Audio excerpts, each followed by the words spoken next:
Hello friends, welcome all. Welcome to Manu law classes. आज के इस वीडियो में फ्रेंड्स हम 16 अप्रैल 2022 का डेली हिंदू एनालिसिस करेंगे।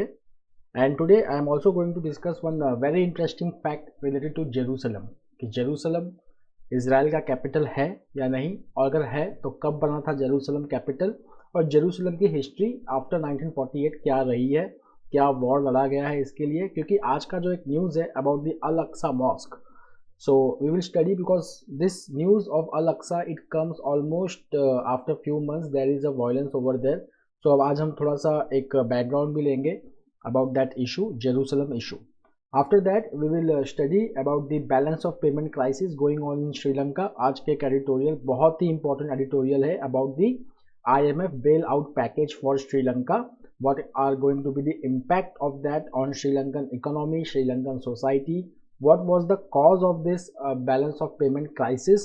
आज वो पूरा हम डिटेल में वो एडिटोरियल पढ़ के उसको हम समझेंगे, and that is very important editorial. Apart from that we will study about the maritime capability perspective plan. Friends, इस साल के लिए Indian navy is going to be very important. Why? Because Indian navy ने काफ़ी important exercise भी किए हैं। For example Goa maritime conclave exercise Milan, and then important acquisitions have been made by Indian Navy, and then shortly the first indigenous aircraft of Indian Navy, that is INS Vikrant, it is completing its sea trial and is built by Cochin Shipyard Limited. It will be inducted. So let's start with the news. Now over here, this is important. Warm COVID jab gives hope in animal trials. तो friends, ये पहले हम समझते हैं कि ये warm Covid जैब क्या होता है। वार्म कोविड जैब मीन्स वार्म कोविड इंजेक्शन या वैक्सीनेशन। नॉर्मली कोविड वैक्सीन को स्टोर करने के लिए हमें रेफ्रिजरेटर की ज़रूरत होती है, ओके। बट एक ऐसा वैक्सीन डेवलप किया जा रहा है इंडिया में which can be stored at normal temperature of 37 degree Celsius. It can be stored at the normal temperature of 37 degree Celsius, okay. So that is called as warm Covid jab. अब ये जो है इसको produce कौन कर रहा है? So let's move there. Now see this warm vaccine, it is being developed by the Bangalore based Minvax Private Limited. This is very important for our exam also. Warm vaccine कौन develop कर रहा है? Developed by the Bengaluru based Mynvax private limited. Now this company is associated or incubated at Indian Institute of Science, Bangalore. अब इस vaccine की खास बात देखिए क्या है। This vaccine can be stored at 37 degree Celsius for 4 weeks.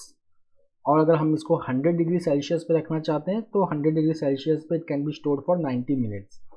अब हम अगर बाकी वैक्सीन देखें, लाइक कोविशील्ड देखें या कोवैक्सीन देखें, तो उनका एक रिक्वायरमेंट होता है that is that they need to be stored in refrigerator and they can be kept at room temperature for not more than few hours.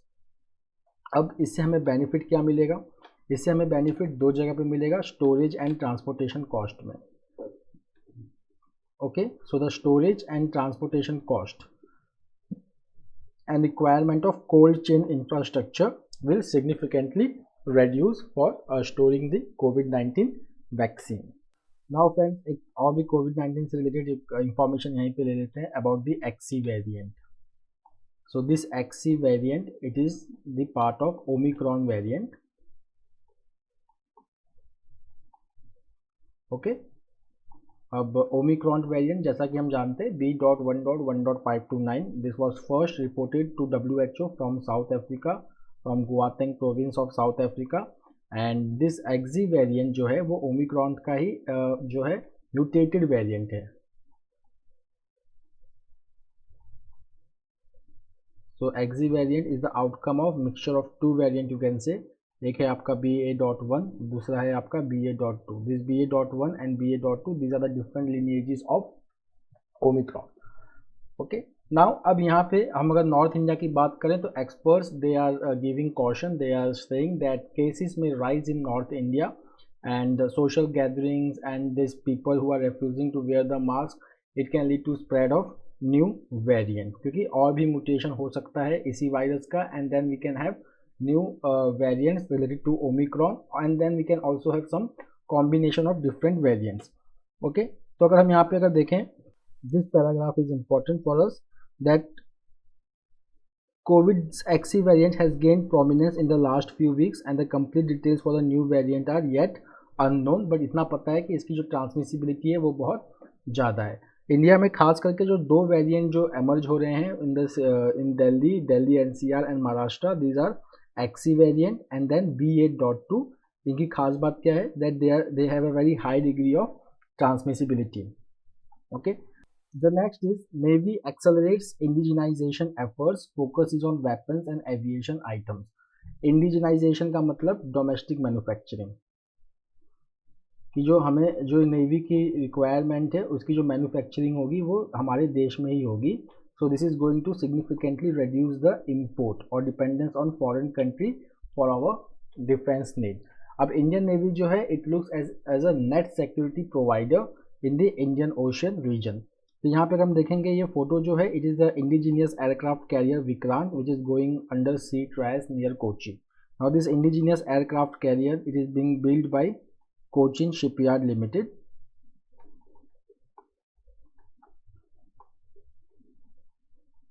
and it is India's first indigenous aircraft carrier, उसको हम IAC कहते हैं, India's first indigenous aircraft carrier। India के पास एक और aircraft carrier है that is INS Vikramaditya.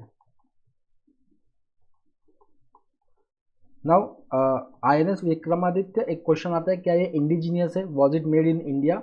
So it was not made in India, it was bought from Russia.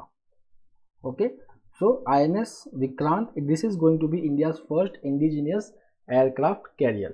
उसके साथ साथ इंडियन नेवी का अपना एक प्लान है which is called as Maritime Capability Perspective Plan।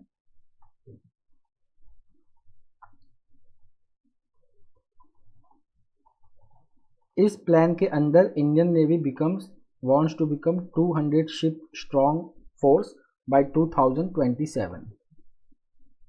Okay.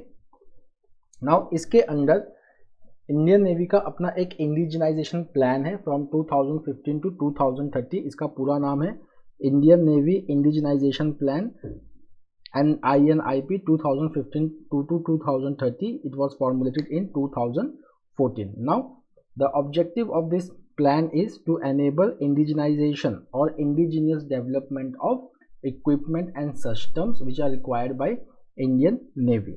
Now अब हम इसकी बात क्यों कर रहे हैं, ये तो रिलीज हुआ था 2014 में। So why? Because the government now wants to cut down on defense import and it wants to boost domestic manufacturing in India, and it has gained urgency because of ongoing Russia war in Ukraine and the large scale dependency of Indian military on Russian arms and equipment. Now let's see the focus area. So the Navy is currently working with DRDO and the industry to cut down developmental timelines, and then startups and MSMEs, they are also doing a significant job in manufacturing the indigenous parts of machines, ships, etc. which are required for Indian Navy. Now see, some of the indigenous products are anti-submarine weapons and sensors, then electronic warfare equipment, anti-ship missiles, medium-range surface-to-air missile, combat management system, software-defined radios, network inscription devices linked to communication system, then main barriers for batteries for submarines, then sonar system and components of missiles and torpedoes. The next is, ये तो हमने indigenisation वाला plan किया। एक और plan है Indian navy का, the naval innovation and indigenisation organisation. This is very important, please note it. The naval innovation and indigenisation organisation, it was launched in 2020 by our defence minister Shri Rajnath Singh. Now what is the objective of this organisation? So it provides accessible interface मतलब एक platform provide करता है जहाँ पे industry से जुड़े हुए लोग और एकेडमिक से जुड़े हुए लोग they can come together and they can develop the Indian Navy capability according to the need of India. This is important, one liner के लिए important होता है, एक क्वेश्चन आ सकता है एग्जाम में। Okay, so Bihar seeks UNESCO tag for cyclopean wall. तो यहाँ पे बिहार गवर्नमेंट ने एक प्रपोजल भेजा है आर्कोलॉजिकल सर्वे ऑफ इंडिया में कि वहाँ पे एक 40 किलोमीटर लॉन्ग साइक्लोपियन वॉल है जो 2500 साल से भी ज़्यादा पुराना है, which is located in Rajgir. Rajgir पहले मगधा एम्पायर आपने हिस्ट्री में पढ़ा होगा मगध एम्पायर, उसका कैपिटल हुआ करता था Rajgir. So it should be included in the UNESCO world heritage site. Now why this wall was constructed. तो अगर हम 3rd सेंचुरी BC में जाएंगे, so there were many invasion, हुना's invasion, so to protect the site, to protect Rajgir from such invasion, this wall was created. Now see, एक बहुत ही indirect impact है रशिया यूक्रेन क्राइसिस का. हमने पहले भी डिस्कस किया था that because of Russia Ukraine crisis हो क्या रहा है कि Russia and Ukraine they both have stopped exporting wheat and food grains to other countries. तो यहाँ पे एक जो लाइकली इम्पैक्ट हमने देखा था वो देखा था अफ्रीका में.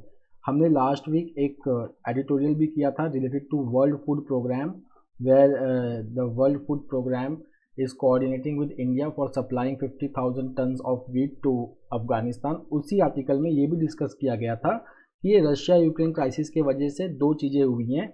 एक तो ग्लोबल कमोडिटी प्राइसेस फिर से बढ़ गई है. सेकेंड, जो सप्लाईज था फूड ग्रेन्स का टू कंट्रीज इन अफ्रीका वो बहुत कम हो गया है. सो यहाँ पे देखेंगे कि हम उसका अगर एक इम्पैक्ट देखेंगे, so Egypt is now going to import wheat from India. No India, Egypt, it is one of the world's biggest importer of wheat, and it was importing the wheat from Russia and Ukraine. But now because of this ongoing war and disruption in supply chain, now Egypt is going to buy wheat from India. Now see here, this is important that growth in wheat export is driven. आज जो wheat की जो export हो रही है उसमें कुछ countries बहुत आगे हैं. For example Bangladesh, United Arab Emirates, Qatar, Sri Lanka, Oman and Malaysia. Okay, और इंडिया जो है it is making effort to boost its wheat export to countries like Yemen, Afghanistan and Indonesia also. The next is India gets S-400 training equipment. तो हमने S-400 के बारे में पढ़ा हुआ है, आज हम इसका रिवीजन करेंगे और ये बहुत ही इंपॉर्टेंट टॉपिक होने वाला है. दो टॉपिक इंटर रिलेटेड हैं, एक तो S-400, दूसरा काटसा. फ्रेंड्स, इस वीक के स्टार्टिंग में हमने यूएस से इंडिया का 2+2 डायलॉग किया था, जिसमें हमने ये देखा था कि इसके बारे में बात होने वाली थी, India stand on Russia Ukraine crisis. और कहीं ना कहीं ये S-400 भी उस टॉपिक के दौरान चल रहा था. Okay, because India is buying S-400 from Russia and here there was some delay in getting the second battery of S-400 from Russia due to this Ukraine war. उसके साथ साथ इसमें एक इशू इन्वॉल्व है that is CAATSA, that is countering America's adversaries through sanctions act 2017. तो ये act जो है वो USA का है. Any country which is having significant trade deal with Russia, North Korea and Iran, they are put under sanction by US president under this act.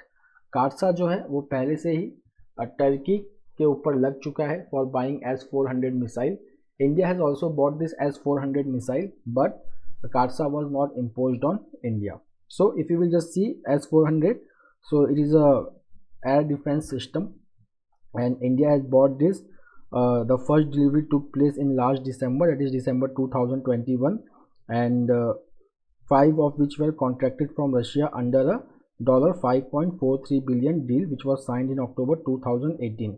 Now very important, the first unit which was delivered in December 2021, it has been deployed in Punjab. अब देखिए ये paragraph काफ़ी important है कि ये S-400 किसके पास है. सो S-400 China के पास भी है. Okay, S-400 triumph long range air defence system, और इसको जो है इंडियन एयरफोर्स ऑपरेट करने वाली है. Okay, and it is very important for direct tactical planning which will be key for India in countering Chinese forces. Okay, so S-400 missile का ये importance है इंडिया के लिए. The next is EDAR portal. Now what is EDAR portal?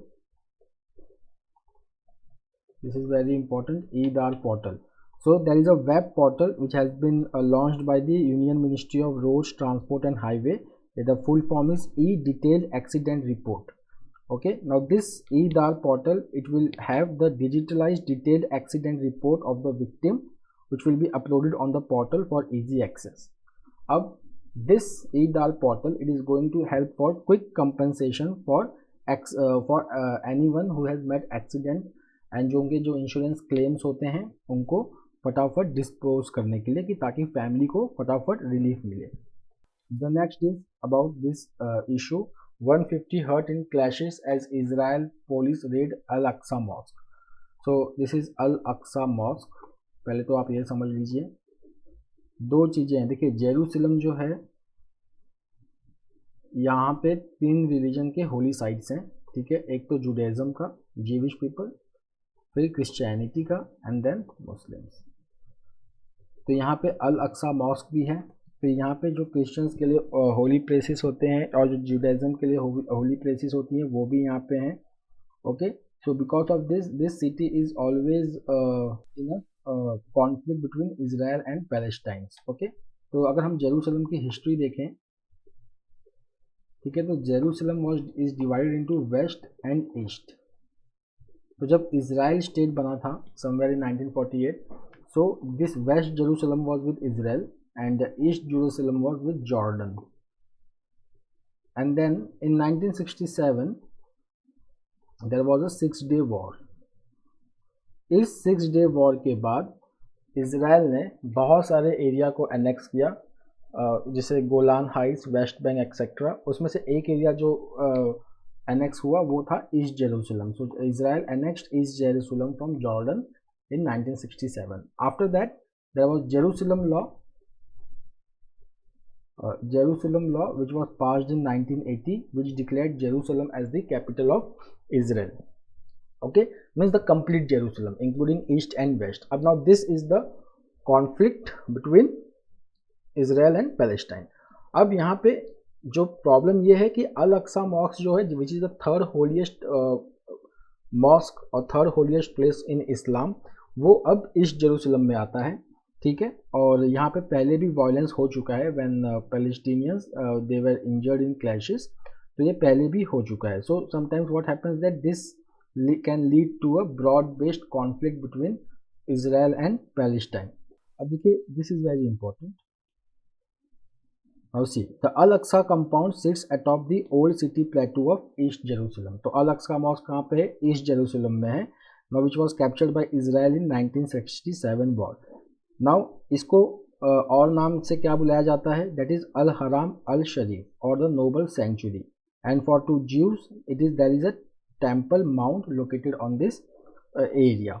Now see, यहाँ पे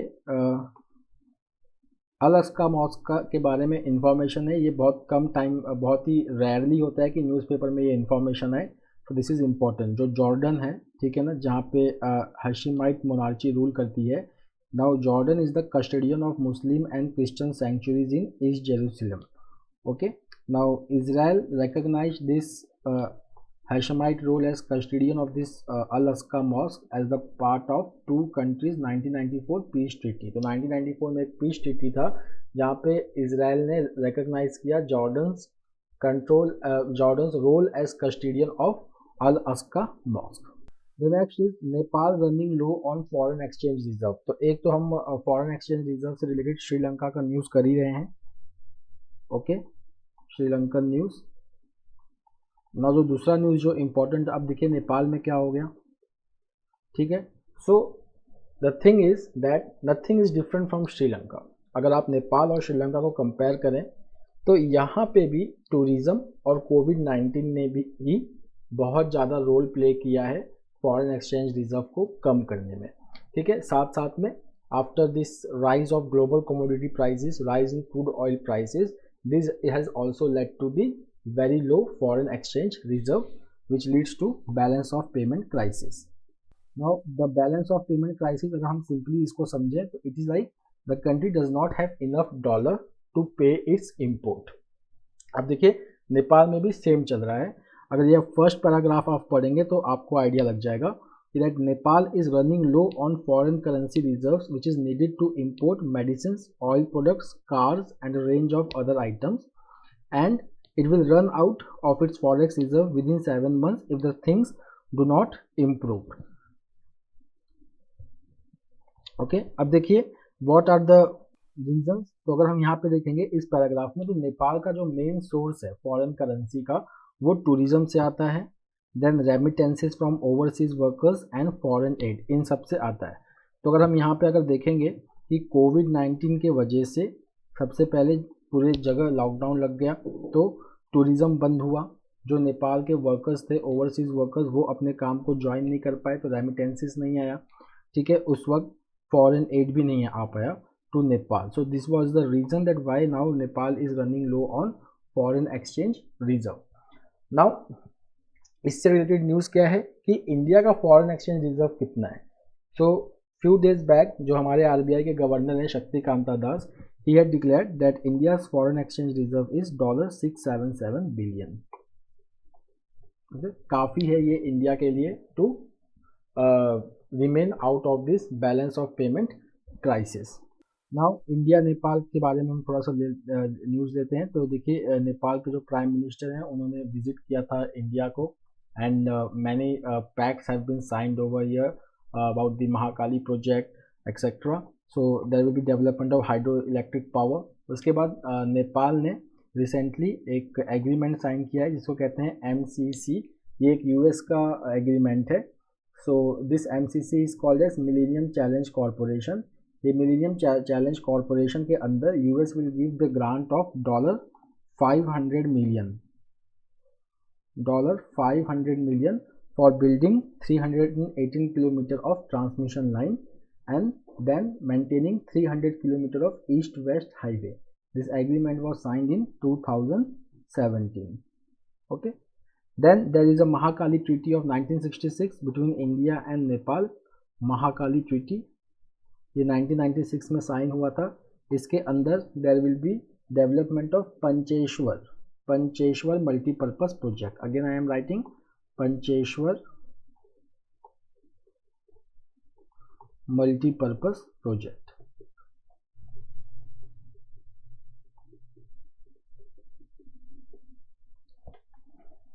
the next is China reduces reserve non for banks as economy slows. अब देखिए ये जैसा आप लोगों ने न्यूज़ में पढ़ा होगा या मैंने डिस्कस किया है, that is one thing called as cash reserve ratio, ठीक है। So every banks are required to maintain certain part of the deposit in a form of cash which is called as cash reserve ratio CRR, ठीक है।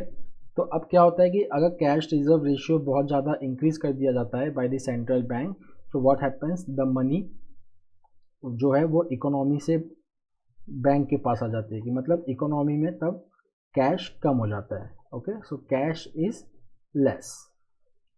अगर CRR को decrease कर दिया जाए तो this money flows back to economy और फिर इकोनॉमी में इन्वेस्टमेंट जो है वो बढ़ जाती है, ठीक है, खास करके लॉन्ग टर्म इन्वेस्टमेंट।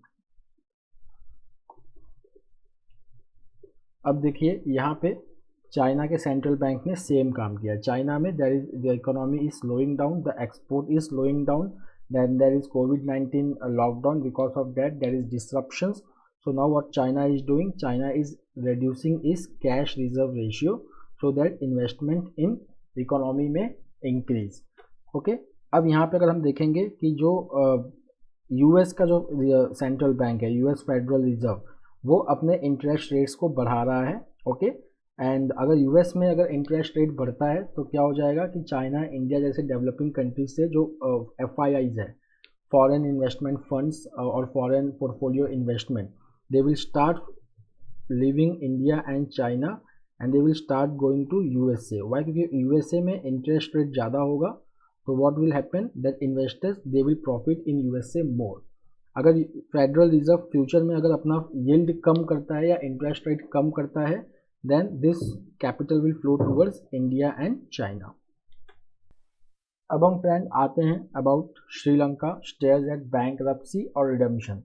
तो यहाँ पे ये आर्टिकल जो है it will give you all what has happened in Sri Lanka, what all is happening and how this IMF thing will is it going to change the thing और is it going to make the things more worse. So before I discuss this article, let me discuss in a brief about IMF. So IMF, the full form is international monetary fund. Okay, इसका जो headquarter है it is in Washington DC और इनकी जो MD हैं she is Kristalina Georgieva, Kristalina Georgieva. Okay, now IMF, it is the body which helps the country, its member countries during BOP crisis, balance of payment crisis.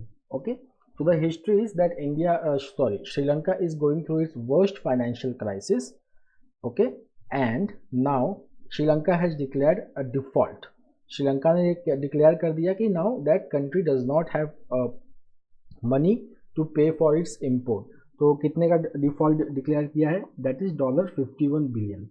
Now once Sri Lanka has declared this default of $51 billion, इसका मतलब now Sri Lanka will have discussion with IMF and IMF will provide bailout to Sri Lankan economy. But IMF का जो ये bailout होगा, it will come with certain conditions which Sri Lanka has to follow. Some of the conditions which have to be followed are like controlling the fiscal deficit, controlling the current account deficit, then increasing the role of women in employment. Okay, so these are some of the conditions which can be put in Sri Lanka, which can be put upon Sri Lanka by IMF. Okay, now यहाँ पे जो है reasons यहाँ पे दिया गया है कि that how the crisis went up till here. तो यहाँ पे जो एक रीजन दिया गया है वो ये दिया गया है कि that is called as evergreening of loan. ये आपको टर्म समझना पड़ेगा, एवरग्रीनिंग ऑफ लोन्स. ये क्या होता है evergreening of loans? For example कि आपने IMF से लोन लिया, ठीक है, अब इस लोन को वापस करने के लिए आपने किसी और कंट्री से लोन ले लिया, ठीक है, और गॉट इट, आपने चाइना से फिर लोन लिया और फिर आपने IMF को पूरा कर दिया. चाइना से लोन लेने के लिए आपने समझो कि फिर इंडिया से लोन लिया और चाइना का लोन पूरा कर दिया. तो इसको क्या कहते हैं कि you are just borrowing to pay for your loans. Okay, तो इसमें जो लोन लायबिलिटी होती है कंट्री की वो वैसे की वैसी मेंटेन रहती है. साथ साथ में श्रीलंका ने कुछ ऐसे पॉलिसीज फॉलो किए हैं. For example Sri Lanka abruptly adopted organic farming policy and it banned the import of chemical fertilisers. Okay, this was some of the policy mistakes which have been done by the Sri Lankan elite. Now let's come over here. यहाँ पे हमें idea मिलेगा कि जो IMF का जो conditions होने वाले हैं वो क्या होने वाला है, ठीक है. So this is there was IMF staff report which was made public in March 2020 and there are some of the recommendations made by IMF which can be imposed on Sri Lanka, which can be revenue based physical consolidation, मतलब government अपने खर्चे को कम करे. The next will be increasing tax rate and energy pricing reform. Increasing tax rates का मतलब कि tax rate को बढ़ाओ. एनर्जी प्राइसिंग रिफॉर्म्स का मतलब एनर्जी की जो प्राइसिंग है उसको भी बढ़ाओ. मतलब कि if you are importing oil from international market तो डायनामिक प्राइसिंग फॉलो करो, या pass the increase of crude oil prices rate to consumers. तो यहाँ पे क्या होने वाला है कि कंज्यूमर्स को ही इम्पैक्ट होने वाला है. देन रिस्टोरिंग टू डेप्थ सस्टेनेबिलिटी, मतलब बहुत ज़्यादा खर्चा नहीं करना है. And then tightening of monetary policy. Tightening of monetary policy का मतलब कि the Sri Lankan central bank will go on increasing the interest rate. So what will happen, there will be more hardship on Sri Lankan citizens. Now see this next paragraph, it will tell you that what can be the impact of this recommendations of IMF. So significantly many of these recommendations are already being implemented by Sri Lanka. The next is the exchange rate has been floated. Floated का मतलब exchange rate जो होता है वो दो type का होता है. या तो गवर्नमेंट exchange rate को कंट्रोल करती है, that is called as fixed exchange rate. Otherwise it is floating. Floating मतलब it is based on the supply and demand of dollar in the Sri Lankan economy. तो ये sudden change इसके अंदर होता रहता है. So the exchange rate is floating which will lead to passing of higher cost of imports to consumers. Interest rate जो है श्रीलंका में it is already double to 14%. जैसे कि हमारे यहाँ पे अभी RBI ने रेपो रेट को 4% रखा हुआ है. ओके, नाउ वहाँ पे जो इंटरेस्ट रेट है वो it has been double to 14%. Now all these measures is going to put at risk the local producers, livelihood of rural producers. Energy price hike is again going to increase the cost of petrol and cooking gas, and again this is going to lead to more crisis in Sri Lanka if it is not managed. Now, the other type of reforms which are being imposed are growth enhancing structural reforms. ये IMF बोल रहा है growth enhancing structural reforms. इसमें क्या क्या होगा? Female labor participation, reducing youth unemployment, liberalizing trade, developing a wide-reaching and coherent investment promotion strategy, जैसे कि इन्वेस्टर्स जो हैं वो श्रीलंका में आ सकें. Then reforming the price control. Price control का मतलब कि गवर्नमेंट बहुत बार चीज़ों के कमोडिटीज़ के दाम को कम कर रखने के लिए या इन्फ्लेशन को कंट्रोल करने के लिए प्राइस कंट्रोल प्रैक्टिस करती है. Okay, so whence this price control goes, तो जो प्राइसेस हैं it will be based on market. Market में अगर डिमांड ज़्यादा है तो प्राइस ज़्यादा होगा, कब डिमांड कम है तो प्राइस कम होगा. Okay, then the next is privatizing state-owned enterprises. So these all are going to have impact on Sri Lankan economy. The next is that start with the wealth tax. So the author is saying कि better होगा कि हम लोगों को burden up करने से पहले, normal citizens को burden up करने से पहले, we should first start taxing the rich. So we should start collecting the wealth tax from the rich people in first and then go with these reforms. So friends, that's all for today. We will meet next week with a daily Hindu analysis. Till then, have a nice time. Take care. Thank you.